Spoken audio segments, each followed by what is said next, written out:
side kick, for example, my upper body is making a contract, move myself into position, moving through this motion. How to get higher kicks. We need to improve a few different areas in order to improve our kicks. It's not just simply getting more flexible. You know, people tend to think if I can do the splits, then I can do higher kicks. Often the case, but it's not everything. So, when we do the splits, or stretching, or static stretching, you know, when we're doing a static stretching, we're holding a position, this kind of thing. We're just holding on to certain stretches for a static, you know, extended period of time. This is improving our passive range of motion, okay? So a range of motion in a still position.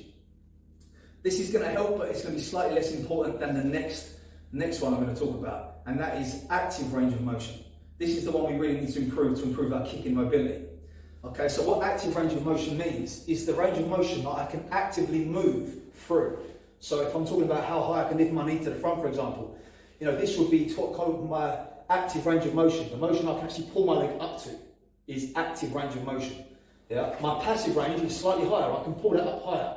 But what I can actually do actively with my own muscles or my own strength is my active range of motion. And this is more important for improving our kicks than passive range of motion. So how can we improve our active range of motion? Through mobility exercises. Okay, so not so much the traditional stretching that you would see normally in a traditional karate dojo, where you do a little warm up and some static stretching. We're going to be doing movements where we're taking our joints and our limbs through a range of motion with using the musculature of the body. So for example, like a very basic version of that then could be this kind of thing, where I'm starting from here and I'm bringing my knee up, under control the whole time, and bringing it around.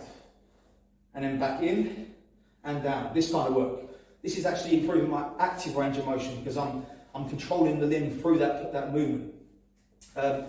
We can also do things like kind of leg swings where we're going to be dynamically moving through. Moving through this motion, using a little bit more momentum to take it a little bit further.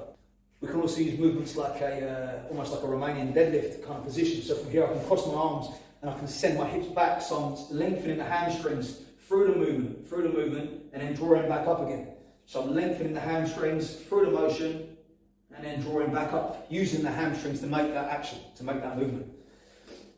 Kicking is obviously an active movement. You know, we're using the muscles to deliver the kick, so we can't be relying on this passive flexibility where I'm holding myself in a position.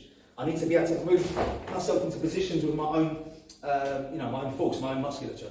In the short term, we can improve our range of motion quickly, and I mean in minutes, by doing static stretching.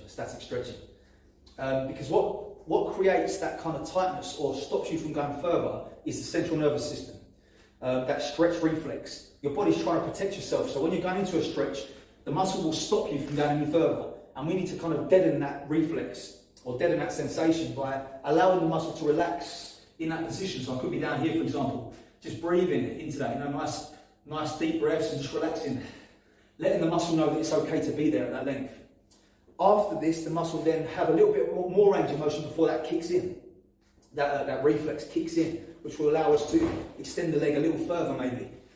This is obviously on the short term, but if we do this over the long term and allow the muscle to get used to that, we're going to see an improvement in our flexibility this way.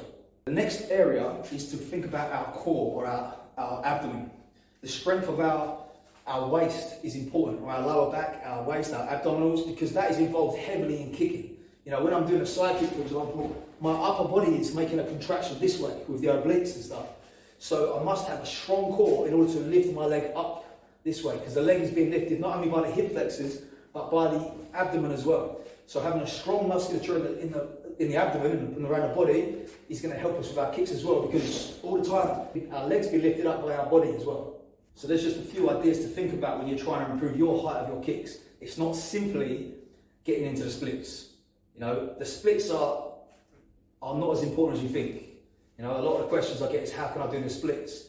You don't need to do the splits to kick well. You know, the splits and kicking are different skills, completely different skills. Obviously the splits will have a nice carryover, but it's not essential. You can kick exceptionally well without ever being able to do the splits. A lot of it's genetic as well. The structure of your hip joints and your pelvis and the way that the bones sit inside the joint can prevent you from ever doing the splits anyway. So it's not about necessarily always getting into that split position. So as always, if you enjoyed the video, like, subscribe if you haven't done already, and share it with your friends, and I'll see you next time.